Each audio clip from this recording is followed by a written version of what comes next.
ఎక్కడ కాలు పెడతాడంటే ఆయన ఒలీవల కొండ పైన కాలు పెడతాడంట. మీకు సీక్రెట్ తెలుసా? ఈ రోజు కూడా ఒలీవల కొండ పైన ఏ కన్స్ట్రక్షన్ లేదు. ఇజ్రాయెల్ ఫోటోస్ చూడండి, ఎందుకంటే it's a very Sandy mound. అక్కడ పునాదేస్తే ఏ బిల్డింగ్ నిలవదు. ఈ రోజు కూడా దానిపైన కన్స్ట్రక్షన్ లేదు. యేసు ప్రభువు తన సంఘాన్ని తీసుకుని సీక్రెట్ గా వచ్చి సీక్రెట్ గా వెళ్ళిపోయాడు. రెండవ రాకడ మాత్రం అందరు చూస్తారు, ఆయన అన్ని చూస్తారు. ఇజ్రాయెల్ చూస్తారు, రష్యన్స్ చూస్తారు, చైనీస్ చూస్తారు, ఇండియన్స్ చూస్తారు, యూరోప్ కంట్రీస్ అందరు చూస్తారు. ఆయన సాక్షాత్ దిగి వస్తాడు, అట్టహాసం ఉంటుంది, తెల్ల గుర్రం పైన వస్తాడు. ఆయన అవన్నీ ఉన్నాయి. ఇప్పుడు నేను ఆ క్యారెక్టరిస్టిక్స్ చెప్పలేదు. ఇంతమంది సూర్యుని వంటి తేజోమయుడు, అద్రిపోతుంది ఆయన entry.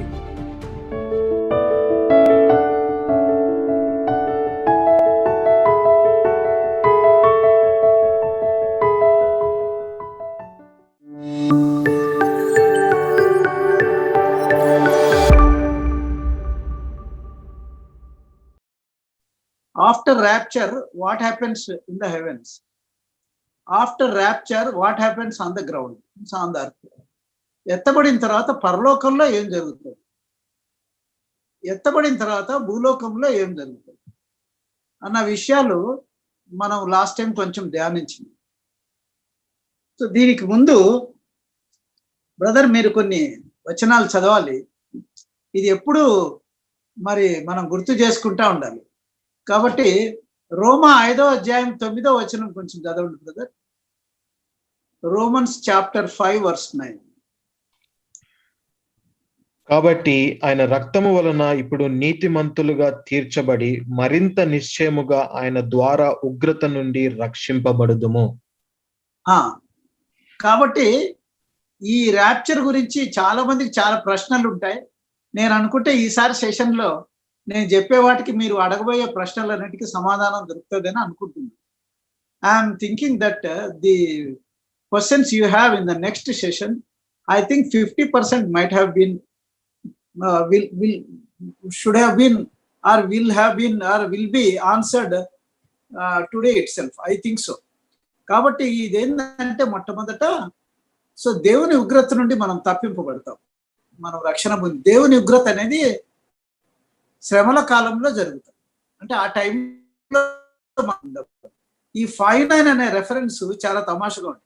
This 5:9 I like it brother. You read 1 Thessalonians 5:9 again 5:9. we have read 5:9 రోమా చదివినాం, మొదటి తెస్సలోనిక 5:9 చదువుతాం. అది కూడా అక్కడ మ్యాజిక్ ఉంది. It is also tells about the same thing. ఎందుకనగా మన ప్రభు అయిన యేసుక్రీస్తు ద్వారా రక్షణ పొందుటకై దేవుడు మనలను నియమించను గాని ఉగ్రత పాలొగుటకు నియమింపలేదు. we are not meant for ఉగ్రత. మనము ఉగ్రత కిందికి రాము. ఉగ్రత అనేది 7 శ్రమల కాలంలో జరుగుతుంది, అది ఇప్పుడు జరగదు. దానికి ముందే మనం ఎత్తబడతాం. ఇదొక ప్రూఫ్. తర్వాత ఇంకొక 5:9 చదువుతాం. అదేంటంటే 2 Corinthians 5:9. సో ఇవన్నీ తప్పకుండా గుర్తు పెట్టుకోవాలి మీరు. So will read 2 Corinthians 5:9, 2 కొరింథీ 5:9. కావున దేహమును విడిచినను ఆయన కిష్టులమై ఉండవాలని మిగుల ఆపేక్షించుచున్నాము. తర్వాత నెక్స్ట్ బ్రదర్. ఎందుకనగా తాను జరిగించిన క్రియల చొప్పున అవి మంచివైనను సరే చెడ్డవైనను సరే దేహముతో జరిగించిన వాటి ఫలమును ప్రతివాడు పొందునట్లు మనమందరము క్రీస్తు న్యాయపీఠము ఎదుట ప్రత్యక్షము కావలేను. సో ఈ 3 5:9s లో secret of church getting raptured well before tribulation, అంటే శ్రమల కాలానికి ముందే సంఘం ఎత్తబడుతుంది అని థియాలజీ కొంచెం చెప్తాను. ఎందుకంటే మీరు యుఎస్ఏలో ఉన్నారు, కొంతమంది కొంచెం థియాలజికల్ కాన్సెప్ట్స్ ఉంటాయి. ఎందుకంటే ఎంతో మంది బైబిల్ అనాలిసిస్ చేసిన వాళ్ళు ఉన్నారు. దీనికి మూడు సిద్ధాంతాలు ఉన్నాయి. అవి క్లుప్తంగా మనం చదువుతాం, అవి తెలుసుకుందాం. ఎందుకంటే మీరు నెక్స్ట్ అడిగే క్వశ్చన్స్ ఇవే ఉంటాయి. ఒకటి ప్రీ ట్రిబ్యులేషన్ థియరీ ఏం లేదండి బైబిల్ ప్రకారం. అంటే శ్రమల కాలానికి ముందే సంఘం ఎత్తబడుతుంది. ఇప్పుడు నేను చూపించాను వచనాలు. బ్రదర్ ఇంకొక వచనం చదవండి, యోహాను సువార్త 3:36, జాన్స్ గాస్పెల్. కుమారుని యందు విశ్వాసముంచు వాడే నిత్య జీవము గలవాడు, కుమారునికి విధేయుడు కానివాడు జీవము చూడడు గాని దేవుని ఉగ్రత వాని మీద నిలిచియుండును. కాబట్టి దేవుని ఉగ్రత నిలుస్తుంది. ఎప్పుడు యేసు ప్రభువును అంగీకరించకపోతే. అదనమాట. కాబట్టి 336 గుర్తు పెట్టుకోవాలి. ఉగ్రత మన పైన రాదు, లేదు. మన ఉగ్రత కింది, మనం ఉగ్రత పాత్రులం కాదు. We are not meant for Lord's wrath. It only happens when Christ comes well before tribulation and takes away. కాబట్టి క్రీస్తు శ్రమల కాలానికి ముందే మనల్ని ఎత్తుకుని పోతేనే తప్ప దేవుని ఉగ్రత అనేది అప్పుడే జరుగుతుంది. శ్రమల కాలంలోనే ఉగ్రత జరుగుతుంది. ఇంకా లాస్ట్ వర్స్ ఎందుకు రిపీట్ చేస్తున్నానంటే మైండ్లో ఉండిపోవాలని. Revelation chapter 3 verse 10. బ్రదర్ నేను చూడడంలే బైబిల్, మీరు ఎందుకంటే I want to save time, కొంచెం రెఫరెన్సెస్ అటు ఇటు అవుతే కొంచెం చదవండి. నీవు నా ఓర్పు విషయమైన వాక్యమును గైకొంటివి గనుక భూనివాసులను శోధించుటకు లోకమంతటి మీదకి రాబోవు శోధన కాలములో నేనును నిన్ను కాపాడేదను. కాబట్టి శోధన కాలంలో అంటే యాక్చువల్ హెబ్రూ టెక్స్ట్ లో అయితే ఉగ్రత టైంలో మనం ఉండం, మనం కాపాడబడతాం, అంటే ఎత్తబడతాం అన్నమాట. ఈ అన్ని విచనాల ప్రకారం చెప్పేది ఏంటంటే క్రీస్తు ప్రభువు శ్రమల కాలానికి ముందే వస్తాడు. సరే, ఇదొక సిద్ధాంతం, ఇది యాక్చువల్గా బైబిలికల్. సరే, మధ్యలో ఇంకో కొంతమంది ఏమంటారంటే ప్రకటనలో మనకు ఎస్టిపి అంటారు వాటిని, అంటే సీల్స్, ట్రంపెట్స్ అండ్ బోల్స్. ఎస్టిబి అంటే సీల్స్, ట్రంపెట్స్ అండ్ వెజల్స్, ముద్రలు, బూరలు, పాత్రలు. ఫస్ట్ 3.5 సంవత్సరానికి ముందు, 3.5 సంవత్సరంలో జరిగిపోతాయి. లాస్ట్ అంటే పాత్రలు, వెజల్స్ అనేటి లాస్ట్ 3.5 సంవత్సరం జరుగుతుంది. ఏంటి బ్రదర్ ఈ 3.5 సంవత్సరం అంటే నేను తర్వాత చెప్తాను దాని గురించి, ఇప్పుడు నేను చెప్పాను. అంటే మొత్తం 7 సంవత్సరాలలో 3.5 దానియేలులో ఉంది, అది ప్రకటనలో ఉంది. అందుకనే నేను డివైడ్ చేస్తున్నా, నా సొంతంగా చేయడం లేదు. అంటే ఇదొక 1260 రోజులు, అదొక 1260 రోజులు ఇది జరుగుతుంది. సో చాలా మంది ఏమంటారంటే 3.5 సంవత్సరం అయిపోయిన తర్వాత ఉగ్రత, మహా ఉగ్రత ఉంటుంది. అంటే 3.5 సంవత్సరం ఏమో మామూలు శ్రమలు, లాస్ట్ 3.5 సంవత్సరమే మహాశ్రమలు జరుగుతాయి. అప్పుడు దేవుని యొక్క ఉగ్రత ఉంటుంది అంటారు కొంతమంది. ఉగ్రత అన్ని చోట్ల ఉగ్రతనే ఉంది. ఒకవేళ అట్లయితే మరి బూరలు ఊదేది అన్ని దేవదూతలే ప్రకటనలో. I'm not telling in English. So there is an argument that after 3.5 years of tribulation, Lord Jesus Christ will come to take the church. That is the second theory. Now this is not true. Why it is not true? Because ఎందుకు నిజం కాదంటే అక్కడ బూరలు ఊదేది అంతా దేవదూతలు. Their trumpets are blown by the what you call allotted or by the christened angels. అర్థమైందే? మొదటి దూత, రెండవ దూత బూర ఊదినప్పుడు, మూడవ దూత బూర ఊదినప్పుడు, నాలుగవ దూత, అన్ని దూతలే. దేవుని బూర అని ఎక్కడ వినపడదు, కానీ దేవుని బూర ఒకసారి వినపడుతుంది. అది ఎక్కడ ఉందంటే మనకు తెస్సలోనిక రాసిన పత్రిక కానీ, లేకపోతే మనకు 2 ప్రూఫ్స్ ఉన్నాయండి. అదేంటంటే మనకు మొదటి తెస్సలోనిక రాసిన పత్రిక 4వ అధ్యాయము 16వ వచనంలో ఒక మాట ఉంది. See here what we call as what you call trumpet, but people say trumpets will be ended after 7th trumpet. Afterwards there are no trumpets. That is why last trumpet is Christ coming అని కొంతమంది అంటారు. Last బూర ఊదినప్పుడు క్రీస్తు ప్రభు వస్తాడు. అక్కడ బూరలు ఊదే అన్ని దేవదూతలు, కానీ ఇక్కడ ఒక బూర ఉంది. ఈ బూరే ఆ బూర అనుకుంటున్నారు, తప్పండి. దానికి ఒక పేరు ఉంది. 4:13 చదవండి brother please. Read 1 Thessalonians 4:13. 4:16. yes. ఆర్భాటముతోను ప్రధాన దూత శబ్దముతోను దేవుని బూరతోను పరలోకము నుండి ప్రభువు దిగి వచ్చును. క్రీస్తు పరలోకం నుండి ప్రభు దిగి వస్తాడు. ఒక సీక్వెన్స్ ఉంది. ఫస్ట్ ఆర్భాటము, నెక్స్ట్ ప్రధాన దూత శబ్దము, మైకెల్ అన్నమాట. మూడవది ఏముంది అక్కడ? Trump of God. ఇంగ్లీష్ లో ఏముంది బ్రదర్? ట్రంప్ ఆఫ్ గాడ్ ఉంది. తెలుగులో ఏముంది? దేవుని బూరతో. దేవుడి దగ్గర అంటే దేవుని బూర అండి అది. ఈ దేవుని బూర అనేది ఇంకెక్కడ కనపడదు ప్రకటన. అన్ని దేవదూతలు ఊదుతాయి. కాబట్టి సెకండ్ క్లారిటీ ఏంటంటే దేవుని బూర అనేది శ్రమల కాలానికి ముందే జరుగుతుంది. అంతేగాని దేవుని బూర అనేది 7 బూరలు ప్రకటనలో కనపడిన 7 బూరలు 7 దేవదూతలు ఊదుతారు. దేవుని బూరలు కాదు అవి. కాబట్టి it is a very clear solid proof that Christ will not come after 7th trumpet as it is written in Revelation. It is not applicable. అంటే 7వ బూర ఊదినప్పుడు క్రీస్తు ప్రభు వస్తాడన్న సిద్ధాంతము కరెక్ట్ కాదు. ఎందుకంటే ఇక్కడ బూరలని దేవదూతలు ఊదుతున్నారు. ఇదేమో దేవుని బూర. ఈ దేవుని బూర అనేది ప్రకటనలో ఎక్కడ లేదు. కాబట్టి బూరలు అంటే బూరలు మరి ముద్రలు బూరలు ఊదినప్పుడు 3.5 సంవత్సరం అయిపోతుంది. కాబట్టి ఏమంటారంటే ఫస్ట్ 3.5 సంవత్సరం తర్వాత క్రీస్తు ప్రభు సంఘాన్ని తీసుకొని పోతాడు. కాబట్టి శ్రమల కాలంలో సంఘం ఉంటుందన్న వాదన కరెక్ట్ కాదు. రైట్. ఇంకా కొంతమంది ఏమంటారంటే 7 సంవత్సరాల శ్రమల కాలం తర్వాత క్రీస్తు ప్రభు మరి సంఘాన్ని తీసుకొని పోతాడు, అప్పుడు ర్యాప్చర్ జరుగుతుంది, అప్పుడు ఎత్తబడుట జరుగుతుంది అంటాడు. అది కరెక్ట్ కాదు. ఎందుకు కాదంటే వధువుతో పాటు యేసు ప్రభువే 7 సంవత్సరాల తర్వాత ఒలివల కొండ పైన కాలు పెడతాడు. గొర్రెపిల్ల వివాహం అనేది పైన జరిగిపోతుంది. గొర్రెపిల్ల విందు జరుగుతుంది. కావాలంటే ప్రకటన.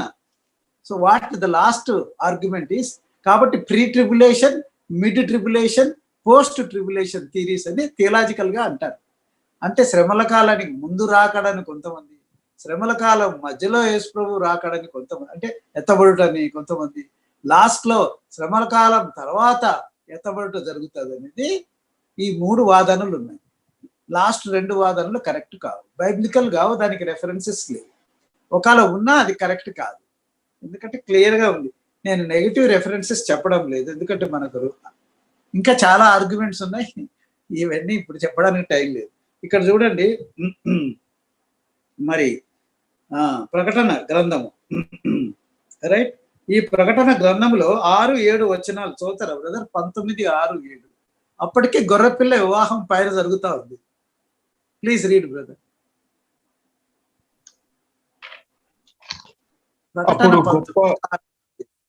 అప్పుడు గొప్ప జన సమూహము శబ్దమును, విస్తారమైన జలముల శబ్దమును, బలమైన ఉరుముల శబ్దమును పోలిన యొక్క స్వరము, సర్వాధికారియు ప్రభునగు మన దేవుడు ఏలుచున్నాడు, ఆయనను స్తుతించుడి, గొర్రెపిల్ల వివాహోత్సవ సమయము వచ్చినది, ఆయన భార్య తన్ను తాను సిద్ధపరచుకొని ఉన్నది గనుక మనము సంతోషపడి ఉత్సాహించి ఆయనను మహిమపరచదమని చెప్పగా వింటిని.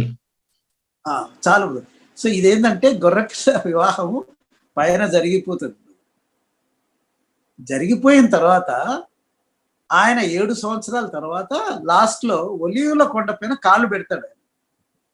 అప్పటికే ఆయన గొర్రెపిల్లతో పాటి, సంఘంతో పాటి, గొర్రెపిల్ల అంటే యేసుప్రభు తన సంఘంతో పాటి పెళ్లి చేసుకుని పెండ్లి విందుకు కిందికి వస్తాడు. కింద ఉంది పెండ్లి విందు అని. అది ఒలీవల కొండ పైన ఆయన కాలు పెడతాడు. రైట్. ఇది ఇజ్రాయెల్ని రక్షించడానికి వస్తాడు. సంఘము ఒక పాయింట్ ఏంటంటే శ్రమల కాలానికి ముందే సంఘం ఎత్తబడతాడు. శ్రమ కాలంలో మధ్యలో సంఘం ఎత్తబడడానికి ఛాన్సే లేదు. ఎందుకంటే దేవుని బూరలు కావు, అవన్నీ దేవదూతల బూరలు. లాస్ట్ లో శ్రమల కాలం తర్వాత అసలు సంఘమే లేదు, వివాహమే కాలే, మళ్ళా ఎత్తబడడం ఎప్పుడు జరుగుతుంది, రావడం ఎప్పుడు జరుగుతుంది? అది కాదు.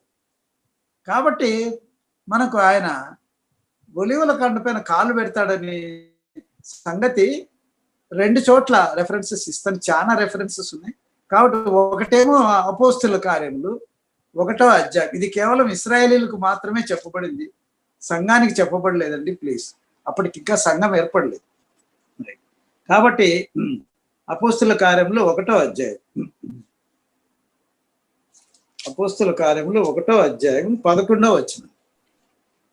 గలిలయ మనుషులారా, మీరెందుకు నిలిచి ఆకాశం వైపు చూచుచున్నారు? మీ యొద్ద నుండి పరలోకమునకు చేర్చుకొనబడిన ఈ యేసే ఏ రీతిగా పరలోకమునకు వెళ్ళుట మీరు చూచితిరో ఆ రీతిగానే ఆయన తిరిగి వచ్చునని వారితో చెప్పిరి. తర్వాత బ్రదర్ 12 చదవండి. అప్పుడు వారు ఒలీవల వనమనబడిన కొండ నుండి యెరూషలేమునకు తిరిగి వెళ్ళిరి. ఆ కొండ యెరూషలేమునకు విశ్రాంతి దినమున నడవదగినంత సమీపమున ఉన్నది. కాబట్టి పాయింట్ ఏంటంటే, రెండవ రాకడ అనేది ఒలీవల కొండపైన మళ్ళా వస్తాడు. వచ్చినప్పుడు ఏ విధంగా ఆయన పోతూ పోతూ కనపడినాడో అట్లే వస్తూ వస్తూ కనపడతాడు. అందరికీ కనపడతాడు ఆయన. అన్యులకు కనపడతాడు, ఇజ్రాయేలీలకు కనపడతాడు. ఎక్కడికి వస్తాడు ఆయన? ఒలీవల కొండపైకే వస్తాడు. ఒలీవల కొండ ఎక్కడుంది? యెరూషలేముకు ఈస్టర్న్ సైడ్ ఉంది, రైట్?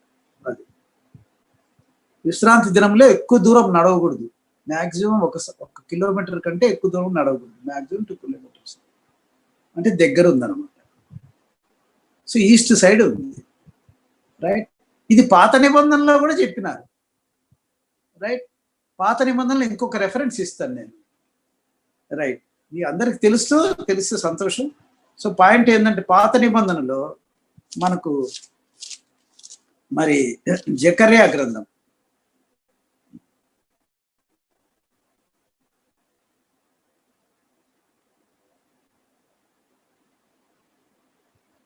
కొంచెం ఓపిక చదవాలి బ్రదర్. 14వ అధ్యాయము 1, 2, 3, 4 వచనాలు. జకర్యా, the book written by Zacharias in Old Testament in the minor prophets, chapter 14, 1, 2, 3, 4 we're reading in తెలుగులో చదువుతున్నాం. కొంచెం బ్రదర్ ఓపిక చదవండి, లేకపోతే నేను చదివేనా మీరు చదువుతారా? చదవండి ప్లీజ్. ఇదిగో యెహోవా దినము వచ్చుచున్నది, అందు మీ యొద్ద దోచబడిన సొమ్ము పట్టణములోనే విభాగింపబడును. ఏలైనగా యెరూషలేము మీద యుద్ధము చేయుటకు నేను అన్యజనులందరినీ సమకూర్చబోచున్నాను. పట్టణము పట్టబడును, ఇండ్లు కొల్ల పెట్టబడును, స్త్రీలు చెరుపబడుదురు, పట్టణములో సగము మంది చెరపట్టబడిపోవుదురు. అయితే శేషించు వారు నిర్మూలము కాకుండా పట్టణములోనే నిలుతురు. అప్పుడు యెహోవా బయలుదేరి తాను యుద్ధ కాలమున యుద్ధము చేయు రీతిగా ఆ అన్యజనులతో యుద్ధము చేయును. ఆ దినమున యెరూషలేము ఎదుట తూర్పు తట్టునున్న ఒలీవ కొండ మీద ఆయన పాదములుంచగా ఒలీవ కొండ తూర్పు తట్టునకు పడమటి తట్టునకును నడిమికి విడిపోయి సగము కొండ ఉత్తరపు తట్టునకును సగము కొండ దక్షిణపు తట్టునకు జరుగును గనుక విశాలమైన లోయ ఒకటి ఏర్పడును. చాలు బ్రదర్. ఎక్కడ కాలు పెడతాడంట ఆయన? ఒలీవల కొండ పైన కాలు పెడతాడట. మీకు సీక్రెట్ తెలుసా? ఈ రోజు కూడా ఒలీవల కొండ పైన ఏ కన్స్ట్రక్షన్ లేదు. కావాలంటే మీ ఫొటోస్, ఇజ్రాయెల్ ఫొటోస్ చూడండి. ఎందుకంటే it's a very Sandy mound. అక్కడ పునాది వేస్తే ఏ బిల్డింగ్ నిలవదు. ఈ రోజు కూడా దానిపైన కన్స్ట్రక్షన్ లేదు. అర్థమైంది? కాబట్టి మరి దేవుడు అన్యుల జనులతో యుద్ధం చేస్తాడట. యుద్ధం చేయడానికి వస్తాడట, దిగి వస్తాడట. పెళ్లి కొడుకుని తీసుకొని వస్తాడు. పెళ్లి కూతురుని తీసుకొని వస్తాడు. కొంతమంది పరిశుద్ధులతో దూతల సమూహంతో వస్తాడు. వచ్చి కాలు పెడతాడు. అప్పుడు 2గా చీలిపోతుంది. ఒకటి ఉత్తరం, ఒకటి దక్షిణం. మధ్యలో లోయ ఏర్పడుతుంది, అంటే వ్యాలీ. అక్కడ యుద్ధం జరుగుతుంది. ఈ యుద్ధాన్ని ఏమంటారంటే హార్ మెగిద్దో అని అంటారు. హార్ అంటే కొండలు, మెగిద్దో అంటే ఆ స్థలం, అది జాయిన్ అవుతుంది, రైట్? మెగిద్దోలో చాలా రకాల 7 ముఖ్యమైన సంగతులు జరిగినాయి. అని చెప్పాలి మనకు హిస్టారికల్ ఫ్యాక్ట్స్, రైట్? అది కాబట్టి ఈ మధ్యన నేను ఒక బ్రదర్ ఇజ్రాయెల్ కంట్రీకి బాగా తిరిగిన బ్రదర్ని అడిగిన, బ్రదర్ మెగిద్దో చూసారా అంటే చూసాను అన్నాడు. చాలా బ్యూటిఫుల్ వ్యాలీ అది అన్నాడు. అక్కడ ఏమి ఎడారి అంటే అంత ఎడారి ప్రాంతం ఏముండదు అక్కడ. అంటే మనుషులు ఉండరు బ్రదర్ అంటే పెద్దగా నివాసాలు ఏం లేవు అన్నాడు. అక్కడ ఏముంటాయంటే ఎక్కువ గద్దలు ఉంటాయి, వల్చర్స్. ఈ యుద్ధంలో జరిగిన శవాలను తినడానికి దేవుడు వల్చర్స్ పిలుస్తాడు. ఇదంతా హిస్టారికల్ ఫ్యాక్ట్. సో నా పాయింట్ ఏంటంటే, యేసు ప్రభువు తన సంఘాన్ని తీసుకొని సీక్రెట్ గా వచ్చి సీక్రెట్ గా వెళ్ళిపోతాడు. రెండవ రాకడ మాత్రం అందరు చూస్తారు, ఆయన అన్యులు చూస్తారు, ఇజ్రాయెల్ చూస్తారు, రష్యన్స్ చూస్తారు, చైనీస్ చూస్తారు, ఇండియన్స్ చూస్తారు, యూరోప్ కంట్రీస్ అందరు చూస్తారు. ఆయన సాక్షాత్ దిగి వస్తాడు, అట్టహాసం ఉంటుంది, తెల్ల గుర్రం పైన వస్తాడు ఆయన. అవన్నీ ఉన్నాయి. ఇప్పుడు నేను ఆ క్యారెక్టరిస్టిక్స్ చెప్పలేదు. ఆయన అంతమైన సూర్యుని వంటి తేజోమయుడు, అద్రిపోతుంది ఆయన ఎంట్రీ. అంత బెత్లెహేములో పుట్టినప్పుడు ఎవడికి ఇది లేదు, యేసుప్రభు పుట్టినట్టు. గొర్రెల కాపరులకు వాళ్ళకే తెలుసు, యోసేపుకు, మరియమ్మకు, ఆ జ్ఞానులకు, గొర్రెల కాపరులకే తెలుసు. పాపం బెత్లెహేమ్ అంతా నిద్రపోతుంటే యేసుప్రభు పుట్టిండు పశువుల పాకలో. మహానుభావుడు ఎంతో తగ్గించుకున్నాడు. ఈసారి అట్ట రాడు, అద్రిపోయే ఆయన ప్రకాశం, ఆయన ప్రకాశానికే పోతాయి.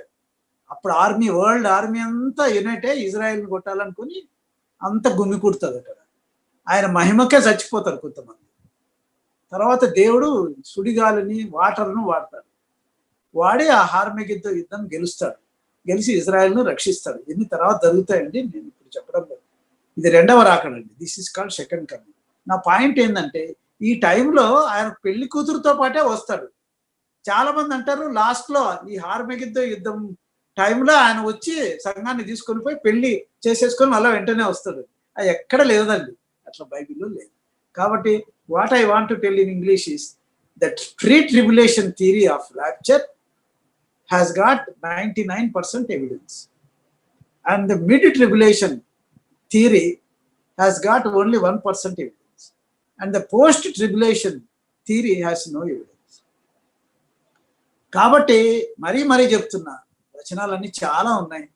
సో కొన్ని చూపించినాను. సో మనము ఎత్తబడతాం, శ్రమల కాలానికి ముందే ఎత్తబడతాం. ఎత్తబడిన తర్వాత పైకి వెళ్తాం. పైకి వెళ్ళిన తర్వాత అక్కడ ఏం జరుగుతాయి అనేది నేను ఫస్ట్ ఊరికే చూచాయిగా మీకు చెప్పిన. బ్రదర్, ఇక్కడ నాకు ఒక డౌట్ ఉంది. దేవుడు ఇంకా ప్రత్యక్షత ఇవ్వలేదు, మీరు ధ్యానిస్తే దేవుడు చెప్పచ్చు. అన్ని బైబిల్లోనే ఉన్నాయి బ్రదర్, చాలా విషయాలు మరుగై ఉన్నాయి, ఇప్పుడు బయటకు వస్తున్నాయి ఇవన్నీ. మీరు ర్యాప్చర్ గురించి ఏదైనా పుస్తకం చదవాలంటే please read a book only after 2018 or 16 to 18. 2018 తర్వాత రాసిన పుస్తకాలే చదవండి. అంతకు ముందు పుస్తకాలు చదివితే సరిగా ప్రత్యక్షతలు లేవు అప్పటికి. ఓకే, నేనేం చదవనండి బాబు. ఇప్పుడన్నా చూస్తే నెట్ ఏదైనా హిస్టారికల్గా చూస్తాను, కానీ ఎక్కువగా వాక్యం ప్రూఫే మనం తీసుకోవాలి. While if you are interested, you read, better you read books after 2016 తర్వాత. అది చదివితే కొంత ఐడియా వస్తుంది, ఎందుకంటే అప్పటికల్లా ప్రాఫెసీలన్నీ చాలా నెరవేరినాయి. అంతకు ముందు రాసినవి బహుశా అని ఉంటాయి, ఒక్కోసారి కాంట్రవర్షియల్ కూడా ఉంటాయి. సో నా పాయింట్ వచ్చి, what I want to tell is, పైకి వెళ్ళిన తర్వాత ఇప్పుడు చూడండి, పైకి వెళ్ళడం అంటే నేను మీకు ఆల్రెడీ చెప్పినాను, మళ్ళా చెప్తున్నాను. విశ్వాసులు చనిపోతే మరి ఎక్కడికి వెళ్తారంటే మూడవ ఆకాశానికి వెళ్తారు, రైట్? పారడైస్కి వెళ్తారు. అది అపోస్తులైన పౌలు ఆయన పుస్తకాలలో ఆయన మరి ఆల్రెడీ రాశాడు. లాస్ట్ టైం మనం చదివాము కూడా దాని గురించి, రైట్? సో 2వ కొరింథీ పత్రిక 12వ అధ్యాయంలో ఆయన మూడో ఆకాశం అని, దాన్నే పరదైస్ అని, మరి మనకు 2వ కొరింథీ 12, 1, 2, 3, 4లో మనకు అక్కడ క్లియర్గా రాయబడింది. కాబట్టి విశ్వాసులు చనిపోయిన తర్వాత ఎక్కడికి వెళ్తారు బ్రదర్ అని మీరు అడిగితే, పరదైస్కి వెళ్తారు. అది మూడవ ఆకాశం అంటారు. అక్కడికి వెళ్ళి ఆయన చాలా విషయాలు చూశాడు, అవి మనకు చెప్పలేదు, కొన్నే చెప్పాడు మహానుభావుడు అపోస్తలుడైన పౌలు. సో మనకు ప్రకటన గ్రంథంలో మరి 4వ అధ్యాయంలో మనం చూస్తే, నేను లాస్ట్ టైం చదివించిన, కొంతమంది పెద్దలు ఉంటారు అక్కడ. సో అప్పటికి పెద్దలు ఆల్రెడీ వచ్చేసారు. గుర్తుపెట్టుకోండి, 4వ అధ్యాయం నుంచి 19వ అధ్యాయం వరకు, అంటే 18, కొంతమంది 17 అధ్యాయం అంటారు. 17వ అధ్యాయం వరకు ఎక్కడ సంఘం మాట వినపడదండి. అంటే ఈ శ్రమల కాలంలో అంటే ఏంది చెప్తున్నా, 4 నుంచి మరి 10, 17, 16 చాప్టర్స్ లో మనకు పాత్రలు, బూరలు, ముద్రలు, బూరలు, పాత్రలు ద్వారా దేవుని ఉగ్రత కుమ్మరింపబడుతుంది. ఈ ఉగ్రత కుమ్మరింపబడే టైంలో ఎక్కడ సంఘం అనే మాట ఉండదు. అంటే ఉగ్రత టైంలో సంఘం ఉండదండి. పాయింట్ మళ్ళా నేను ప్రకటనలో ఎక్కడ కనపడదు. ప్రకటన 1, 2, 3 దాంట్లోనే మనకు కనపడుతుంది. కాబట్టి ఇక్కడ మన పెద్దలను చూస్తే వాళ్ళు కిరీటాలు ముందుకేసినారు. సో ఈ కిరీటాలు ఉండడం అనేది పౌలు మహాశయుడు కూడా చాలా విషయాలు గమనించినాడు. ఆయన మనకు కొద్దిగానే చెప్పినాడు, ఎక్కువ చెప్పలేదు. కాబట్టి ఈ యొక్క కిరీటాలు ఏంటి అని లాస్ట్ టైం కొన్ని చూశాను. ఆ కిరీటాల గురించి కొంచెం ఈరోజు ఎక్స్ప్లెయిన్ చేస్తాను. దానికి ముందు ఒకటి చెప్తాను. సో మనం ఎత్తబడుతూనే దీంట్లో నాకే ఒక డౌట్ ఉంది బ్రదర్. ఆ డౌట్ నేను క్లారిఫై చేయడానికి ట్రై చేస్తాను. చూడండి, ఒక విశ్వాసి చనిపోతాడు, వెంటనే అతని ప్రాణము, ఆత్మ దేవదూతలు వచ్చి తీసుకొని వెళ్ళిపోతారు, పైకి వెళ్ళిపోతారు, 3వ ఆకాశాన్ని తీసుకెళ్తారు. అది నెమ్మది గల ప్రదేశం.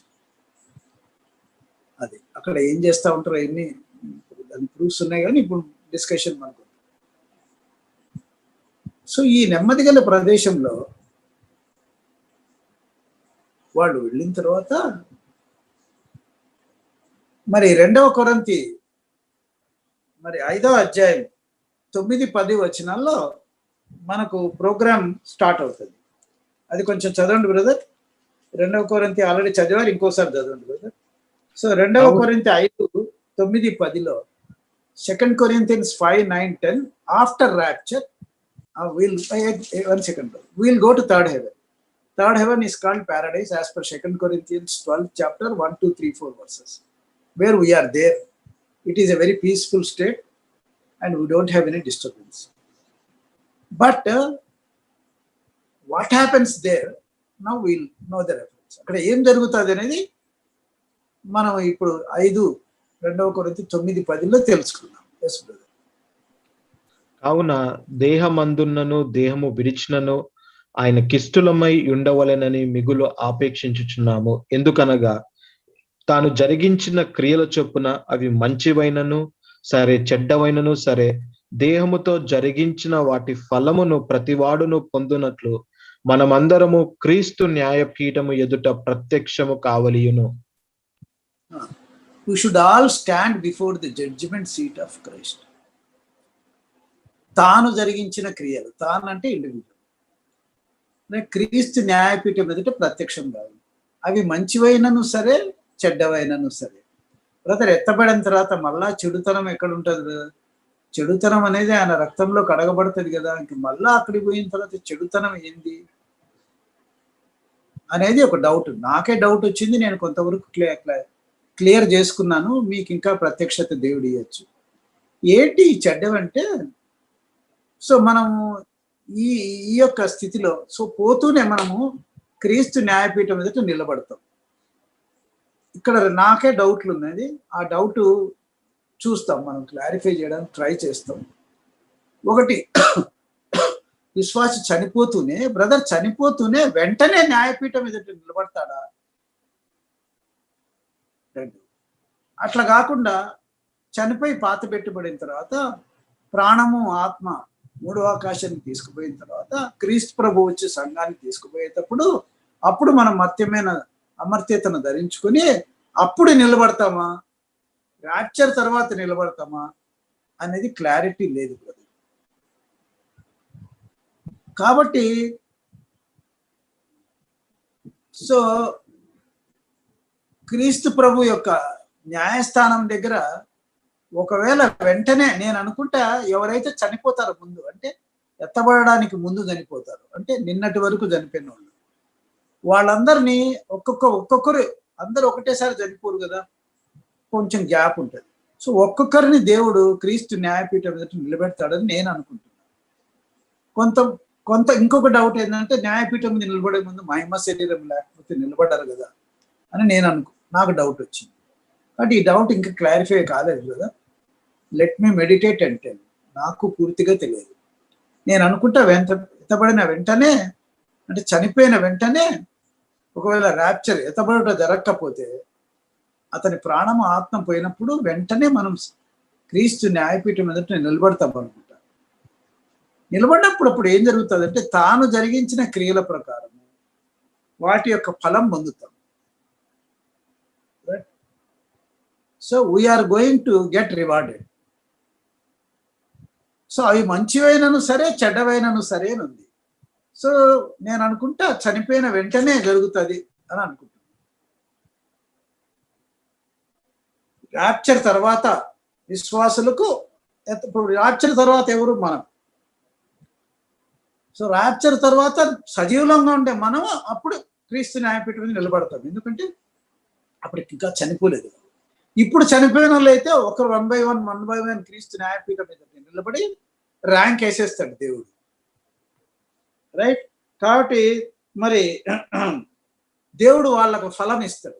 బ్రదర్ ఇంగ్లీష్లో చదువుతారు బ్రదర్. వాట్ ఈస్ ఫలం is called in English? 2 Corinthians chapter 5 verse 10 brother. Please read in English. ఇంగ్లీష్లో ఏముంది బ్రదర్ అక్కడ? For we must all appear before the judgment seat of Christ, that everyone Yes. may receive the things done in his body according to that he had done, whether it be good or bad. Things anu brother. Receive the things. Things అని ఉంది ఇంగ్లీష్లో. Yeah. తెలుగులో ఫలం అని ఉంది. Yeah. Okay, కాబట్టి మరి ఎన్ఐవిలో ఏముందని నాకు తెలియదు brother. Okay, what or it maybe King James version అనుకుంటే మీరు చదివింది కదా బ్రదర్? కేజీవి నా మీరు చదివింది? అవును, కేజీవి బ్రదర్. యా, ఎన్ఐవిలో కూడా తర్వాత రెఫర్ చేయండి. తెలుగులో అయితే ఇది హెబ్రూ భాష నుంచి గ్రీక్ నుంచి ట్రాన్స్లేట్ చేసినారు కాబట్టి ఫలం అని ఉంది. అక్కడే మనకు ఫలాలు అంటే దేవుడు ర్యాంక్ ఇచ్చేస్తాడు అక్కడే. కానీ అక్కడ ఏమవుతుంది, మళ్ళా మంచివైనను సరే చెడ్డవైనను సరే, గుడ్ ఆర్ బ్యాడ్ అని ఉంది. బహుశా నేను అనుకుంటా దీనికి ఒక ఇండైరెక్ట్ రెఫరెన్స్ ఉంది. వాట్ ఈస్ బ్యాడ్ అనేది మరి మనకి హెబ్రీ రాసిన పత్రిక మరి 13వ అధ్యాయం 20-21 Hebrews chapter 13 chapter 1-3 20-21 are combined in Telugu. So here we know what is good, what is bad. Even after getting raptured, no, even after getting what you call, after born again, when we die, when we go over there to the third heaven, supposing we are going immediately, we are going to appear before the judgment seat of Christ and we are going to be ranked, then good or bad, God will weigh what is good and what is bad. So perhaps this verse may give some meaning, some light. So ఈ వచనము మంచివైనను సరే చెడ్డవైనను సరే అనడానికి ఈ వచనం కొంత వెలుతురు ఇస్తుందేమో, కొంత అర్థం ఇస్తుందేమో అని నేను అనుకుంటున్నాను. ఇంకా చాలా వచనాలు ఉండొచ్చు, నేను ఇంకా దేవుడు అంత ప్రత్యక్షత నాకు ఇవ్వలేదు, చూస్తాం ముందుకు. ఎస్ బ్రదర్ చదవండి 13-20-21.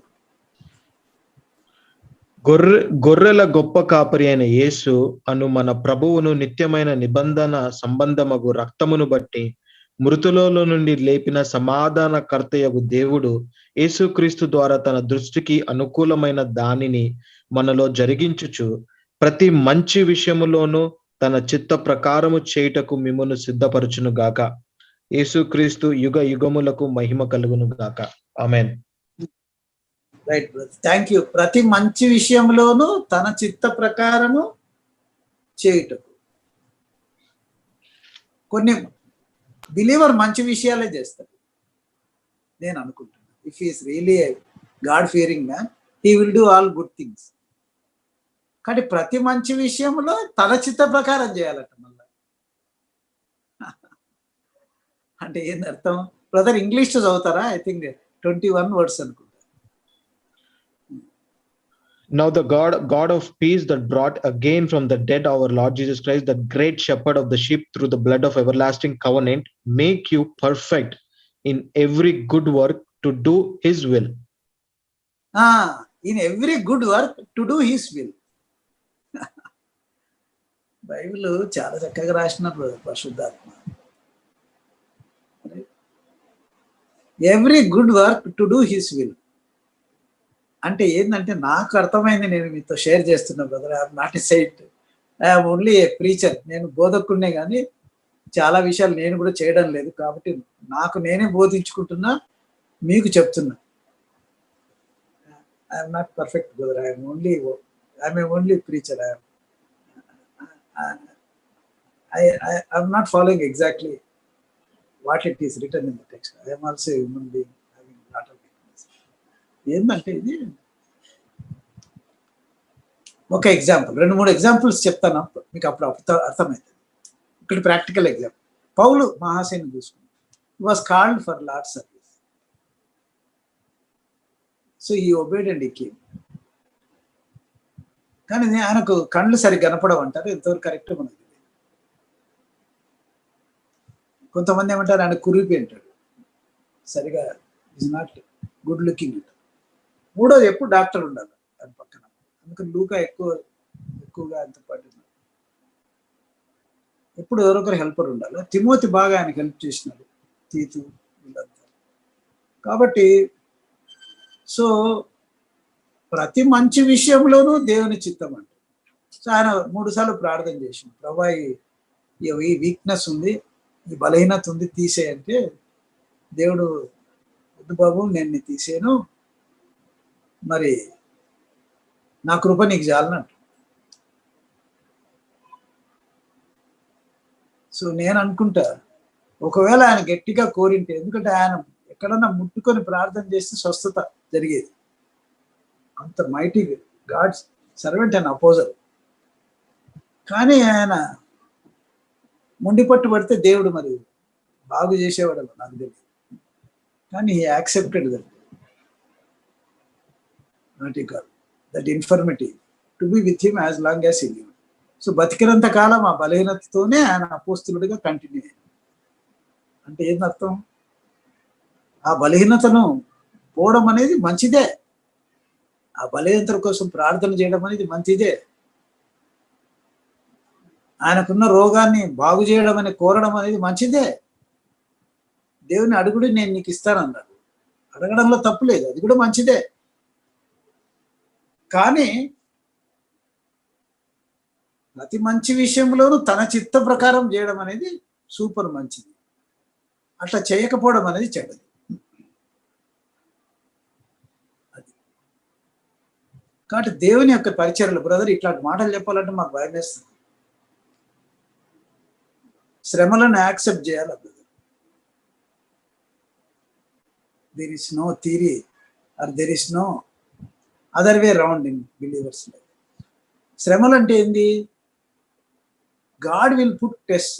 దేవుడు శ్రమలంటే కష్టాలు కాదు, దేవుడు కొన్ని పరీక్షలు పెడతాడు. నేనంట శ్రమలు అనేటి పరీక్షలు, ప్రతి దానికి పరీక్ష ఉంటుంది, ప్రతి పరీక్షకు తర్వాత ప్రమోషన్ ఉంటుంది. సో పరీక్షలు పెట్టినప్పుడల్లా మనం పాస్ కావాలి, అది శ్రమలు. వారు టెస్టెడ్ అట్ ఎవ్రీ స్టెప్. ప్రతి మెట్టులో మనం ముందుకు వెళ్ళిపోయేటప్పుడు ప్రతి ఒక మెట్టుకు ఒక్కొక్క పరీక్ష ఉంటుంది, దానికి ఒక ఎనర్జీ లెవెల్ ఉంటుంది. కాబట్టి పౌలు మహాశయుడు మరి ఆ పరీక్షలో నెగ్గినాడు.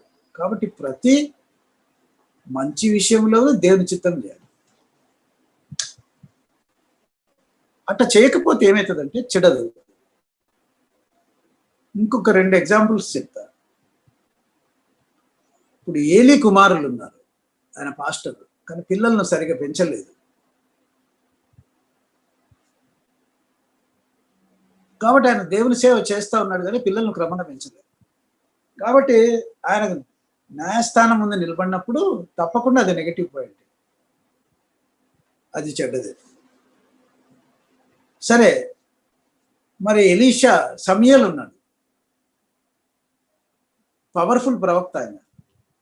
ఆయన తన పిల్లలను సరిగా పెంచకపోవడానికి కారణాన్ని బట్టి ఇజ్రాయేలీలు మాకు రాజు కావాలన్నారు. చూడండి, అక్కడి నుంచి రాజరికం స్టార్ట్ అయ్యి ఇప్పటికి కూడా సర్వనాశనమే అయిపోయింది ఇజ్రాయెల్. అది ఎక్కడుంది? 1 సమూయేలు 8వ అధ్యాయం. అంటే ఏంది? నీకు దేవుడు పిల్లల్ని ఇచ్చినప్పుడు పిల్లలందరూ తప్పకుండా రక్షణ పొందాలి. That is your ultimate thing. ఆయన చేయలే పని, కాబట్టి ఆయన ఫెయిల్ అయినాడు. కాబట్టి పైకి వెళ్ళినప్పుడు క్రీస్తు న్యాయపీఠం ఎదుట అన్ని మంచియే, కానీ దేవుని చిత్తంలో ఫెయిల్ అయ్యి. సో నేను చెప్పేది ఏంటంటే, మరి మరి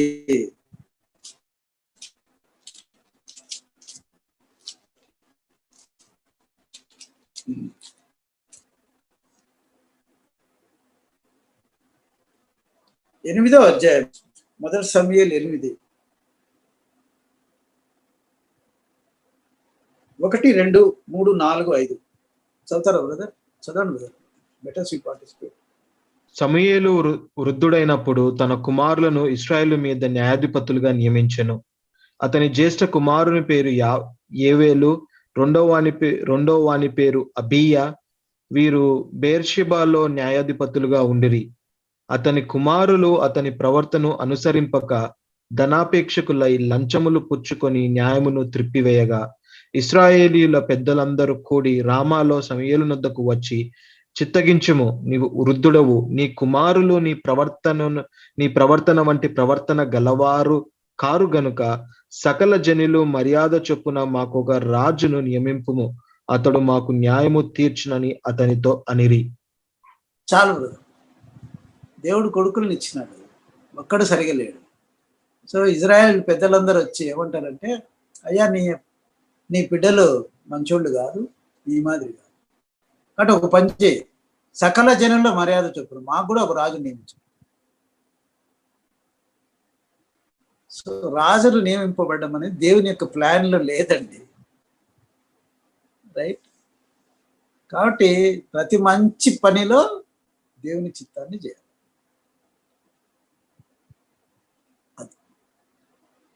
కాబట్టి సమూయేలు న్యాయపీఠం ఎదుట నిలబడినప్పుడు, దేవుని న్యాయపీఠం ఎదుట నిలబడినప్పుడు మరి good things, bad things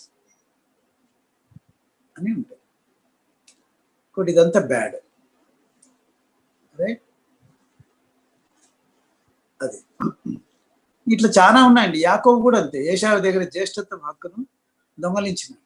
actually అది తప్పది, దేవుడు అతను తప్పకుండా ఆశీర్వదిస్తాడు. Was born to be blessed, not by this type of methods. So ఇట్లా నా పాయింట్ వచ్చి, ఇంకా ప్రాక్టికల్ ఎగ్జాంపుల్, లాస్ట్ ఎగ్జాంపుల్ చెప్తుంది. అవి మంచివైనను సరే, చెడ్డవైనను సరే, ఓకే, నువ్వు బిలీవరు, నువ్వు పెళ్లి చేసుకోవాలా, ఇంకొక బిలీవర్ గర్ల్ని చేసుకోవాలా, కరెక్ట్, అది మంచిదే. సో బిలీవర్ గర్ల్ ఇంకొక బిలీవర్ బాయ్ ఇంకొక బిలీవర్ గర్ల్ పెళ్లి చేసుకునేటప్పుడు అన్ని క్వాలిఫికేషన్స్ చూసి, మన సావాసమే కదా, మన లాంగ్వేజే కదా, వాళ్ళ ఫ్యామిలీ బాగా తెలుసు, మా ఫ్యామిలీ బాగా తెలుసు, అంత బాగానే ఉంది, సరే మనం మ్యారేజ్ చేసేసుకుందామని చేసుకోకూడదు. మంచిదే, కానీ దాంట్లో దేవుడి చిత్తంగా అనుకోవాలి. దేవుడి చిత్తం అయితేనే చేయాలి. బ్రదర్ బక్సింగ్ బ్రదర్ ఇంకా ఆయన లైఫ్లో అన్ని దేవుని చిత్తమే.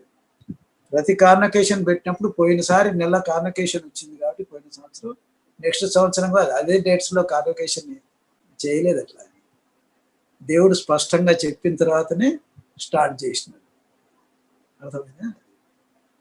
కాబట్టి కాన్వకేషన్ పెట్టడం మంచిదే, కానీ దేవుని చిత్తాన్ని కనుక్కున్నాడు. ఆయన ఒకసారి కాన్వకేషన్ పెట్టినప్పుడు, స్టార్ట్ చేసినప్పుడు అంటే ఒకటే ఒక బస్తా రైస్ ఉందంట, ఎన్నో లారీల రైస్ కావాలా. ప్రభా ఏం లేదు, నేను ఏమని పోషించాలంటే, అరే నువ్వు అనౌన్స్ చేసేరా బాబు, నేను చూస్తాను మిగతాదంట అని చెప్పిండట దేవుడు. అట్లా దేవుని చిత్తాన్ని కనుక్కొని భక్తులు మరి ఎన్నో మంచి పనులు చేసిండ్రు. కాబట్టి మంచి పనులలో దేవుని చిత్తాన్ని కనుక్కోవాలి. అది అంటే పాయింట్ ఏంది, అవి మంచివైనను సరే, చెడ్డవైనను సరే. కాబట్టి things are weighed at the judgement seat of Christ. ప్రభా నేను ఆ రోజు ఇట్లా బోధించిన, ఈరోజు అట్లా బోధించిన, అక్కడ ఇట్లా సువార్త చెప్పిన, ఇక్కడ ఇట్లా సువార్త. ఒకసారి బ్రదర్ బక్సింగ్ బ్రదర్ 2 ఏండ్లు చౌరస్తాల్లో నిలబడి సైకిల్ పైన పోయి ట్రాక్స్ చెప్పి, ట్రాక్స్ ఇచ్చి వచ్చి అలసిపోయి ఒక్కొక్కసారి అన్నం లేకుండా పడుకొని చేసి 2 ఏళ్ల తర్వాత ప్రార్థన చేసినాడట. ప్రభా ఏంది నువ్వు నన్ను పిలిచినావు, అన్ని వదులుకొని నీ కోసం వచ్చిన, ఒక్కడు లేడు రక్షణ పొందినవాడు, ఒక్కడు నన్ను ఫాలో అయ్యేవాడు లేడు. ఏదో నేను పోయి వీధులలో అంతా అరుచుకుంటా చెప్పినా, ఏంది అసలు నువ్వేం మాట్లాడడం లేదంటే, ఇవన్నీ ఎవడు చేయమని చెప్పినాడు అన్నాడు. ఇక మీదట నువ్వు పోకముందు నా చిత్తం అడుగు, నువ్వు ఎప్పుడు పోవాలన్నా ఎక్కడికి పోవాలన్నా ఏ టైం పోవాలన్నా నేను చెప్తా అని దేవుడు చెప్తే, అప్పుడు దేవుడు చెప్తేనే పోయేవాడంట. అది ప్రతి మంచి విషయంలో దేవుని చిత్తం. అందుకనే కొన్ని వేల సంఘాలు వెలిచినాయి. ఆయన ప్లాన్ ప్రకారం ఎప్పుడు చేయలేదు. ఈ doesn't have any bank account. నాకు తెలిసి ఆయన చనిపోయేంత వరకు ఎక్కడ ఏసీ రూమ్ కూడా లేదు ఆయన. He doesn't have anything, is no address man, right?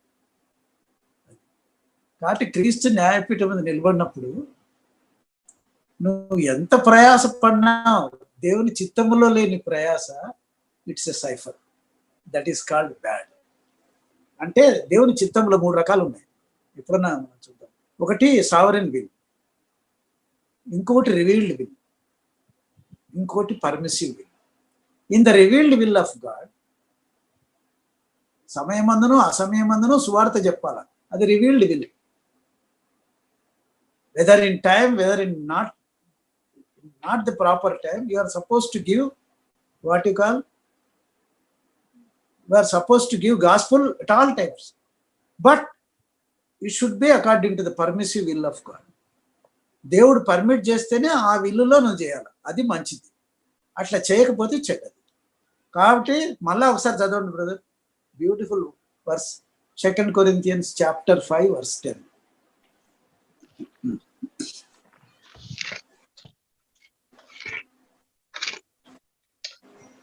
ఎందుకనగా తాను జరిగించిన క్రియలు చొప్పున అవి మంచివైనను సరే చెడ్డవైనను సరే దేహముతో జరిగించిన వాటి ఫలమును ప్రతివాడు పొందునట్లు మనమందరమును క్రీస్తు న్యాయపీఠము ఎదుట ప్రత్యక్షము కావలెను.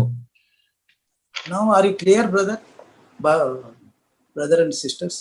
సో క్రీస్తు న్యాయపీఠం ఎదుట మనం అందరం ప్రత్యక్షం కావాలి. ఆ రోజు అవి మంచివా చెడ్డవా అని ఆ రోజు తెలుస్తుంది. ఆ రోజు ప్రతిఫలం అనుభవిస్తాడు. ఆ రోజు నీకు ర్యాంకింగ్, నాకు ర్యాంకింగ్ ఉంటుంది. కాబట్టి ఇది వెంటనే జరుగుతుందా బ్రదర్, ర్యాప్చర్ తర్వాత జరుగుతుందా అనేది తెలియదు బ్రదర్. నన్ను అడిగితే మీ వ్యక్తిగత అభిప్రాయం అంటే, ఒకవేళ ఇప్పుడు చనిపోయే విశ్వాసులు వాళ్ళు 3వ ఆకాశానికి వెళ్ళిన తర్వాత డైరెక్ట్ గానే వెళ్ళడం క్రీస్తు న్యాయపీఠం మీద నిలబడతారు. అక్కడే ర్యాంకింగ్ తెలిసిపోతుంది, అక్కడే గ్రేడ్ ఉంటుంది. అది అందుకని ఈ గ్రేడ్ గురించి చెప్పడానికనే పౌలు మహాశయునికి దేవుడు దర్శనం ఇస్తాడు. పౌలు మహాశయుడు కష్టపడినట్లు ఏ శిష్యుడు కూడా కష్టపడలే. ఎన్ని శ్రమలో ఆయనకు. నువ్వు నేనైతే అసలు ఎవరు చేయలేం అట్లాంటి సేవ. అప్పుడు ఆయన అనుకుని ఉంటాడేమో, ఎందుకు నేను ఇట్లా శ్రమ పడుతున్నా అంటే, అప్పుడు దేవుడు పైకి తీసుకుపోయి ఆయనకి ఇవన్నీ వివరిస్తాడు. అందుకనే ఆయన 6 crowns గురించి రాసినాడు, 6 కిరీటాల గురించి రాసినాడు. ఇవన్నీ ఆయన చూసినాడు. ఒక్కొక్క కిరీటం యొక్క శక్తి, మహిమ ఆయనకు తెలుసు. అందుకనే ఆయన పూర్తి చెప్పలే మనకు. కొన్ని విషయాలు చెప్పకూడదు, మాటలతో వివరించలేను. అది ఈ బాడీలో జరిగిందో ఇంకొక బాడీలో జరిగిందో అది కూడా నాకు తెలియదు, నేను చెప్పను. కాబట్టి కొన్ని మాత్రం చెప్పినాడు. యేసుప్రభు ఎప్పుడు బహుమానాలు పొందుతాడని చెప్పినారు, కానీ కిరీటం అని యేసుప్రభు నోట్లో ఇక్కడ వచ్చినట్టయితే నాకైతే తెలియదు. మరి సువార్తలో ఎక్కడ రాయబడింది, రైట్? కాబట్టి పాయింట్ వచ్చి, సో అది మంచివైనను సరే చెడ్డవైనను సరే, అంటే as per the sovereign will, as per the revealed will and as per the permitted will. Permitted will అంటే ఏంటి? ప్రతి విశ్వాసికి దేవుడు తన చిత్తాన్ని తెలియజేస్తాడు. Sovereign will common, revealed will బైబిల్లో ఉంది. All Bible is revealed will, ఇది కూడా కామన్. కానీ పర్మిటెడ్ విల్ విశ్వాసికి మారుతాడు. అందరి పర్మిటెడ్ విల్స్ ఒకటేలాగా ఉండదు. దీన్ని తెలుగులో ఏమంటారంటే సార్వభౌమ చిత్తము, ప్రత్యక్షపరచబడిన చిత్తము, తర్వాత అనుమతించబడిన దేవుని యొక్క చిత్తం. అనుమతించబడిన దేవుని చిత్తములోనే ఒక విశ్వాసి పనిచేయాలి. అట్లా చేయకపోతే అది చెడు కిందికి వస్తుంది. అట్లా కాబట్టి మరి అప్పుడు క్రీస్తు న్యాయపీఠం మీద నిలబడుతుంది. సో మనకు తీర్పు అనేది ఉంటది. ఆ తీర్పు అనేది ఉగ్రతతో కూడిన తీర్పు కాదు, అది మహిమతో కూడిన తీర్పు, ఆశీర్వాదపు తీర్పు. మనం ఈ దేహంలో జరిగించిన వాటిని ప్రతిఫలాలు పొందే తీర్పు, అది క్రీస్తు న్యాయపీఠం అది, రైట్. అది కాబట్టి దాన్నే బీమా జడ్జిమెంట్ అంటారు. It is on the elevated seat of Christ అంటారు. బీమా అంటారు, బీమా, బిఈఎంఏ, బీమా జడ్జిమెంట్ అని ఒరిజినల్ టెక్స్ట్ లో. ఇంకా తర్వాత మరి ఇక్కడే నేను అనుకుంటా కిరీటాలు దేవుడు ప్రతిఫలం ఇస్తాడు, కొన్ని కిరీటాలు ఇస్తాడు దేవుడు, రైట్. సో ఈ కిరీటాలు మరి గురించి మనం తప్పకుండా తెలుసుకోవాలండి. ఈ కిరీటాలకు మహిమ ఉంది. ఈ కిరీటాల గురించి నేను ఎక్కువ వివరించను, కానీ తెలుసుకోవాలి తప్పకుండా. క్రీస్తు న్యాయపీఠం ఎదుట ఈ కిరీటాలను దేవుడు ఇచ్చేస్తాడు మనకు, అది రైట్. కాబట్టి మనకు నాకు తెలిసిన రెఫరెన్సెస్ ప్రకారం ఇస్తున్న ఇదే క్రమం, అంటే క్రమం అనేది ఏం లేదు బ్రదర్. ఓకే, కాబట్టి మరి 2 తిమోతి 4:8 మరి మనకు మరి ఆ కిరీటం ఉంది బ్రదర్. దాని గురించి, అన్ని కిరీటాల గురించి కొంచెం కొంచెం చెప్తాను, ఎందుకంటే వీటిని మనం తెలుసుకోవాలి తప్పకుండా. So we'll do it fastly, ఒక 5 minutes తీసుకుంటాను. 2 కొరింథీ 4:8 ఇది క్రౌన్ ఆఫ్ రైచియస్నెస్ అంటారు, నీతి కిరీటం అంటారు. దీన్ని ఒకసారి చదవండి బ్రదర్ ఆ రెఫరెన్స్. ఇక మీదట నా కొరకు నీతి కిరీటం ఉంచబడి ఉన్నది. ఆ దినమునందు నీతిగల న్యాయాధిపతి అయిన ప్రభువు అది నాకు మాత్రమే కాకుండా తన ప్రత్యక్షతను ఆపేక్షించు వారందరికీ అనుగ్రహించును. చాలు. ఇది యాక్చువల్ గా తిమోతి గ్రంథం చివరిలో రాయబడింది. It is return at the end of the letter to Timothy. ఇది 1 తిమోతి, 2 తిమోతి తర్వాత ఇట్ ఇస్ అ కంక్లూజన్ అనమాట. ఒకసారి తిమోతి ఏమంటాడంటే, నానా ఆయన తండ్రి అంటాడు, నానా నేను సేవ చేయను అని చెప్పేసి మరి కన్నీళ్లతో ఆయన లెటర్ రాస్తాడు. ఆ కన్నీళ్ళు కూడా పడింటాయి అనుకుంటాను, నేను అనుకుంటా.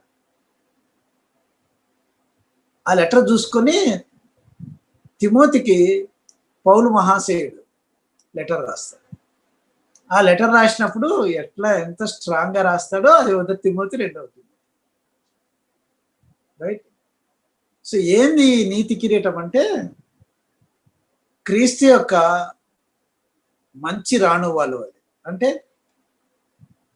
క్రీస్తు యొక్క మరి సోల్జర్ ఆఫ్ క్రైస్ట్ మాదిరి నువ్వు పనిచేయాలి బాబు అని చెప్తూ తిమోతికి రాస్తూ మరి అనేకమైన మరి విషయాలు చెప్తూ ఉన్నట్లు మనం చూస్తాం ఇక్కడ, రైట్. ఈ తిమోతి గ్రంథం అంతా చెప్పాలంటే టైం తీసుకుంటుంది. సో నా పాయింట్ ఏంటంటే, సింపుల్ గా చెప్పాలంటే, sir brother 2 Timothy 2:3 brother. Sir క్రీస్తు యొక్క మంచి సైనికుల వలె నాతో కూడా శ్రమను అనుభవించుము. సైనికుడు పోట్లాడాల. ఏం పోట్లాడాల? దేవుడు పెట్టే పరీక్షల్లో పాస్ కావాలి, అది పోట్లాట, రైట్. సైనికుడు కరెక్టే. సైనికునికి అన్య మైమరు ఉంటుంది, సర్వాంగ కవచం ఉంటుంది. Okay, we have got all ఆర్మరీ, దాని గురించి నేను చెప్పడం లేదు. కాబట్టి పాయింట్ ఏంటంటే, మరి ఇక్కడ దేవుడు పెట్టే శ్రమలను ఓర్చుకోవాలి. ఎందుకంటే అక్కడ ఏమంటారే, నువ్వు బచ్చగానివి, నువ్వేంద్ర మాకు చెప్పేది, నీకేం తెలుసు అని ఆయన సంఘంలో తిరస్కరిస్తారు. అప్పుడు ఆయన పౌలుకు లెటర్ రాసి, నేను ఉండనన్న సర్వీస్లో, నేను వెళ్ళిపోతా అంటే, ఏందిరా నీకేం జరిగిందిరా బాబు, ఏడుస్తావేంటి? నా జీవితంలో నేను ఎన్ని ఫేస్ చేసిన, రైట్, ఎన్నో ఫేస్ చేసిన అని తిమోతికి ఎంతో ఎంకరేజింగ్, రైట్, మరి రాస్తాడు, రైట్. 2 తిమోతి 1:12 వచనంలో అది రాయబడింది బ్రదర్. ఒక వచనం చదవండి, చాలా ఉన్నాయి, ఇప్పుడు ఏం చెప్పలేదు. ఆ హేతువు చేత ఈ శ్రమలను అనుభవించుచున్నాను గాని నేను నమ్మిన వాని ఎరుగుదును గనుక సిగ్గుపడను. నేను ఆయనకు చెప్తున్నాడు, అరే నేను పడిన శ్రమలు నువ్వు ఎంతరా, కానీ నేను శ్రమను అనుభవించడానికి నేను ఇష్టపడినా. మనం అనుభవించాలా. ఎందుకు అనుభవించాలా? You are the soldier of Christ. కాబట్టి క్రీస్తు యొక్క రానువారు అంటే కొట్లాడడం కాదు, దేవుడు పెట్టే పరీక్షలను ఎదుర్కోవాలి. రైట్. ఇంకా కరెక్ట్గా చెప్పాలంటే 3వ అధ్యాయం 12వ వచనం, నేను ఊరికి చెప్తున్నా. What is called crown of righteousness అంటే ఇవన్నీ పరీక్షల్లో పాస్ అయిన వాళ్లకు క్రౌన్ ఆఫ్ రైచియస్నెస్ ఉంటుంది. నేను అనుకుంటా క్రౌన్ ఆఫ్ రైచియస్నెస్ అనేది it has got different grades. ఒకరికి చిన్న క్రౌన్ ఉంటుంది, ఇంకొక క్రౌన్లో జ్యువెలరీస్ ఉంటాయి, ఇంకో క్రౌన్లో వెయిట్ ఉంటుంది, క్రౌన్ ఎత్తు ఉంటుంది, పెద్దగా ఉంటుంది, చిన్నగా ఉంటుంది, రకరకాల క్రౌన్స్ రైచియస్నెస్లో. ఎందుకంటే వాళ్ళు పడిన శ్రమలలో ఎన్ని మార్కులు వచ్చినాయో, ఎంతగా పాస్ అయినారో వాటిని బట్టి క్రౌన్ ఆఫ్ రైచియస్నెస్ యొక్క గ్రేడ్ ఉంటుందని నేను అనుకుంటున్నాను. 3వ అధ్యాయం 12వ వచనంలో చదవండి. క్రీస్తు యేసునందు సద్భక్తితో బ్రతుకును ఉద్దేశించిన వారందరూ హింస పొందుదురు. బ్రదర్ ఇంగ్లీష్ లో చాలా బాగుంది. And all will live godly in Christ Jesus shall suffer persecution. ఎవరు మనల్ని హింసించరలేండి, కానీ పర్సిక్యూషన్ అంటే ఏంటి? Our body gets snubbed. ఈ బాడీ ఒప్పుకోదు పరీక్షలకు. కాబట్టి if you want to live godly way, then you have to face test and trials. అట్లాంటి వాళ్లకు క్రౌన్ ఆఫ్ రైచియస్నెస్ ఉంటుంది. బ్రదర్ చెప్పాలంటే కాళ్ళు చేతులు వణుకుతాయి బ్రదర్. నేను పర్ఫెక్ట్ అని కాదు బ్రదర్, నేను least of all the last. లిస్ట్లో వేస్తే మీ అందరికంటే నేను లాస్ట్లో కూడా తగ్గనివాడిని.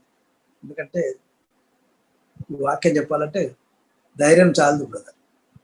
అట్లాంటి వాళ్లకు క్రౌన్ ఆఫ్ రైచియస్నెస్ వస్తుంది.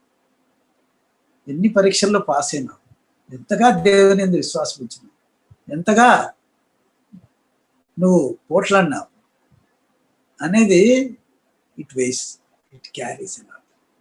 అట్లాంటి వాళ్ళకి మరి రైట్ మంచి పోరాటం పోరాడి బ్రదర్. 4:7 బ్రదర్. మంచి పోరాటము పోరాడి తిని, నా పరుగు కడముట్టించి తిని, విశ్వాసము కాపాడుకొంటిని. అది మంచి పోరాటం పోరాడి తిని, నా పరుగు కూడా కడముట్టించి తిని, I have reached the goal అని. సో సిన్ అనేది, పాపము అనేది ఏంటంటే హఠాత్ అంటారు దాన్ని. అంటే if you lose the aim then you are a sinner. హఠాత్ అనే వర్డ్ నుంచి సిన్ అనేది వస్తుంది. If you lose the goal then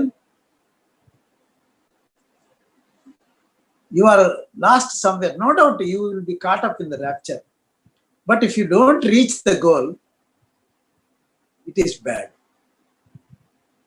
We may lose the crown, or our crown may be small. We don't get the crown also.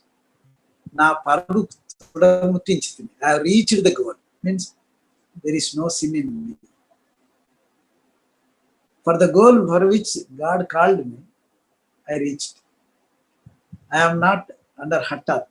అంటే నేను గురిలో తప్పలే, గురి వద్దకే పరిగెత్తినాను. కాబట్టి ఆ రోజు క్రీస్తు న్యాయపీఠం ఎదుట ఈ క్రౌన్ ఆఫ్ రైచియస్నెస్ అనేది ఇట్ వెయిస్ ఎ లాట్. కాబట్టి మనం పరీక్షించుకోవాలి బ్రదర్. ఇది చెప్పాలంటే నాకు చాలా భయం వేస్తుంది రైట్. సో ఇది క్రౌన్ ఆఫ్ రైచియస్నెస్ బ్రదర్. ఇంకొక క్రౌన్ గురించి చెప్తానండి. చాలా ఉన్నాయి, ఒక్కొక్క క్రౌన్ గురించి చెప్పడానికి చాలా ఉంది బ్రదర్. రైట్. ఇది రెవల్యూషన్ 2:10.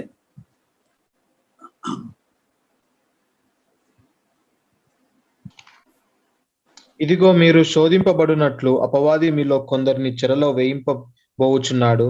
10 దినములు శ్రమ కలుగును, మరణము వరకు నమ్మకమా ఉండుము, నేను నీకు జీవ కిరీటం ఇచ్చేదను. ఆ స్మరణాన్ని గురించి అప్రిషియేషన్ ఉంది బ్రదర్. ఇంకా ఏ సంఘాన్ని దేవుడు పెద్దగా అప్రిషియేట్ చేసినట్టు మనకు కనపడదు రైట్. 7 సంఘాలలో ఈ సంఘానికి 10 దినములు అంటాడు. యాక్చువల్గా 10 సెంచురీస్ అని కొంతమంది అంటారు, కొంతమంది 10 years అంటారు. ఈ యొక్క 10 పదులలో అంటే ఒక సెంచురీ పీరియడ్ లో చాలా మంది యూరోపియన్ డిక్టేటర్స్ వచ్చి ఇస్రాయేలీలను చాలా హింసించినారు రైట్. దాంట్లో నీరో ఒకడు, క్యాప్షన్ ఒకడు, రకరకాలు ఉన్నారు. 10 మంది రోమన్ ఎంపరర్స్ ఉన్నారు. వాటర్ పెట్టినది. నా పాయింట్ వచ్చి సంఘానికి రాయబడి సంఘపు దూతకు ఇలాగ రాయము అని ఉంది. అంటే నా పాయింట్ ఏంటంటే బ్రదర్, సో దీన్ని క్రౌన్ ఆఫ్ లైఫ్ అంటారు. అంటే ఏంటంటే నీకు దేవుడు కుటుంబాన్ని ఇచ్చినప్పుడు, నీకు దేవుడు సంఘాన్ని ఇచ్చినప్పుడు, నీకుగా ఎటువంటి శ్రమనైనా నువ్వు తట్టుకొని సైతాన్ని కన్నా మనం జయించి వానికి లోబడకుండా జీవించితే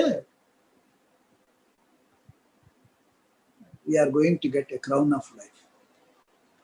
ఇది జీవ కిరీటం మనకు వస్తుంది. మొట్టమొదటిది నీతి కిరీటం, అది దేవుడు పెట్టే పరీక్షలను తట్టుకొని పాస్ కావడం.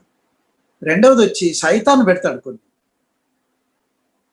వీటిని తట్టుకొని పాస్ కావడం, రైట్, వాడిని ఓడించడం. ఇదంతా పెద్ద మెసేజ్ బ్రదర్. నేను ఒక్కొక్క దాని గురించి 7 పాయింట్స్ ఉన్నాయి బ్రదర్, మనం ఏం చెప్పలేదు.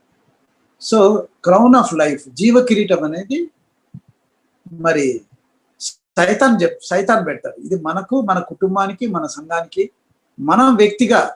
ఇప్పుడు భర్తగా ఉన్నాడు అనుకోండి, భర్తగా కుటుంబంలో ఉన్నప్పుడు సైతాన్ మనల్ని శోధిస్తుంది. అట్లా భార్యగా కుటుంబంలో ఉన్నప్పుడు సైతాన్ మనల్ని శోధిస్తుంది. వాడు హింస పెడతాడు, డిట్రాక్ట్ చేస్తాడు, మన నమ్మకాన్ని పడగొట్టాలని, క్రీస్తు పై నుంచి మన విశ్వాసాన్ని పడగొట్టాలని ట్రై చేస్తాడు. స్మరణ సంఘం గురించి మనం చదివితే తెలుస్తుంది. కాబట్టి మరి నేను జీవ కిరీటం ఇస్తాను అంటే already we're in eternal life, ఎత్తబడినాము, 3వ ఆకాశానికి వెళ్ళినాము, క్రీస్తు న్యాయపీఠం మీద నిలబడినాము.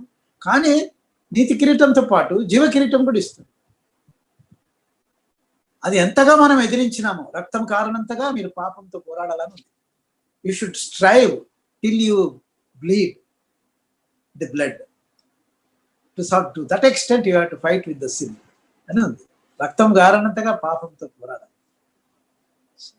అది కాబట్టి మరి ఇది జీవ కిరీటం బ్రదర్. ఈ కిరీటానికి మహిమలు వేరు బ్రదర్. ఇది మనం అది పౌలు మహాశయుడు చెప్పలే, కానీ ఆయనకు తెలుసు కాబట్టి ఇన్ని రాసినప్పుడు ఆయన లిటరల్ గా చూసినాడు. అందుకనే అంటాడు ఆయన, ఒకవేళ నేను బ్రతకాలనుకుంటే అది క్రీస్తే. If I want to live, I will live for Christ. But I always like to go from here. I want to die. ఎందుకు? నా కొరకు పరలోకంలో 3వ ఆకాశంలో సూపర్ ఉంది నాకు. దాంతో కంపేర్ చేస్తే ఇది నథింగ్ అంటాడు. చావైతే లాభం అంటాడు. అందుకనే పౌలు మహాశయుడు,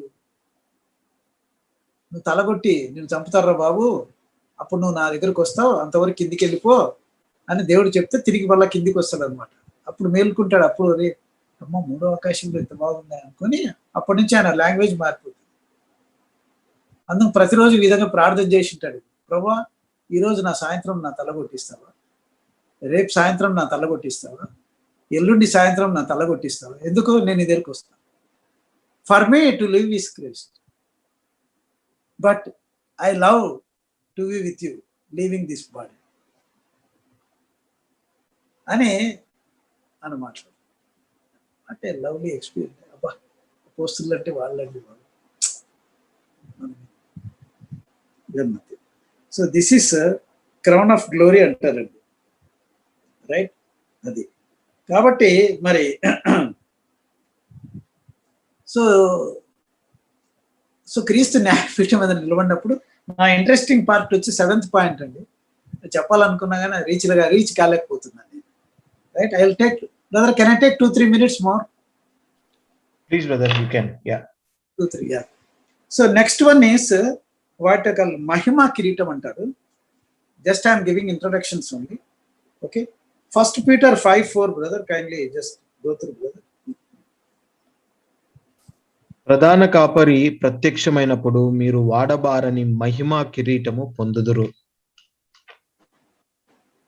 Yes, brother. యాక్చువల్ దీని ఏంటంటే బ్రదర్, ఇది గాడ్ సర్వెంట్స్ కు వస్తాయి అంటారు బ్రదర్.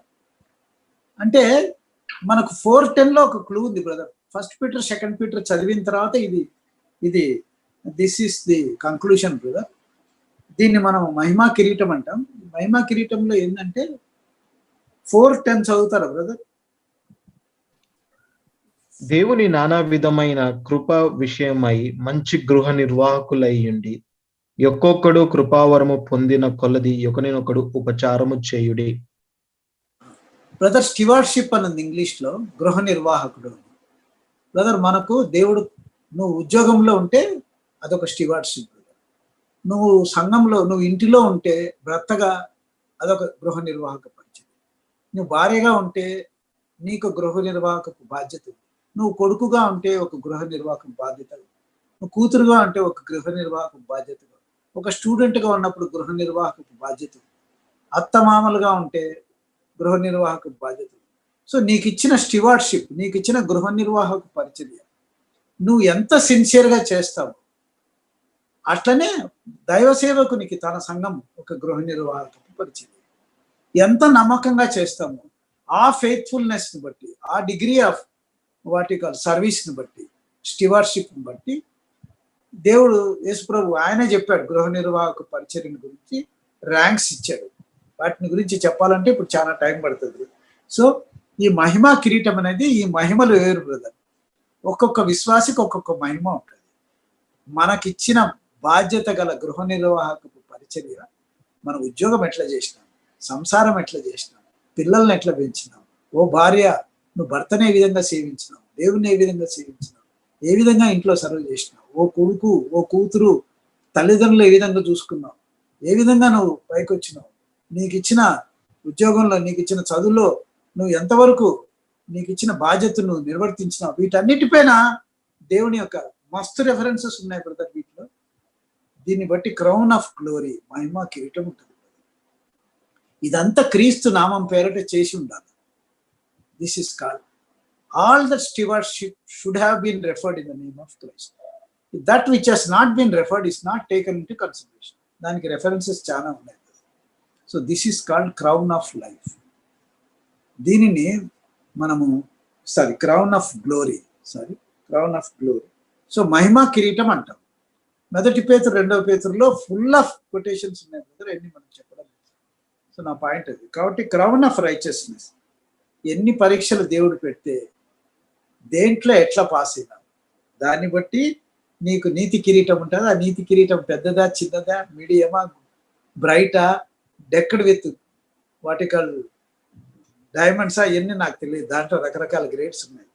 అట్లనే మరి స్మరణ సంఘానికి 2:10 ప్రకటనలో ఇచ్చినట్లు మరి దేవుడు మరి ఎంతగా మనం మరి నమ్మకం ఉన్నావో దాన్ని బట్టి. మూడవది వచ్చి మనకిచ్చిన గృహ నిర్వాహక పరిచర్య, in the responsibility of stewardship, how we have bestowed in the name of Christ our services, how we have rendered our services. దీనిపైన క్రౌన్ ఆఫ్ గ్లోరీ ఉంటుంది. ఇవన్నీ చూసినాడు ఆయన మూడో ఆకాశానికి వెళ్ళినప్పుడు. అడిగింటాడు కూడా, అయ్యా నువ్వు పెట్టుకున్న కిరీటం ఏంటి, అబ్రహాం గారు, యాకోబు గారు, దావీదు గారు, నీ కిరీటం పేరేంది అంటే వాళ్ళు చెప్పింటారు, ఇది క్రౌన్ ఆఫ్ గ్లోరీ రా బాబు, ఇది క్రౌన్ ఆఫ్ లైఫ్, ఇది క్రౌన్ ఆఫ్ రైచియస్నెస్, ఇది క్రౌన్ ఆఫ్ ఇన్కరప్షన్, ఇది క్రౌన్ ఆఫ్ ప్యూర్ గోల్డ్, ఇది క్రౌన్ ఆఫ్ రిజాయిషింగ్ అని చెప్పింటారు వాళ్ళు. అందుకనే అవన్నీ కనుక్కున్నాడు. కాబట్టి క్రీస్తు ప్రభు ఎక్కడ ఈ క్రౌన్స్ గురించి చెప్పాడు, ఆయన చెప్పాడు. రైట్. కాబట్టి how are you, how we're in the stewardship bestowed upon us.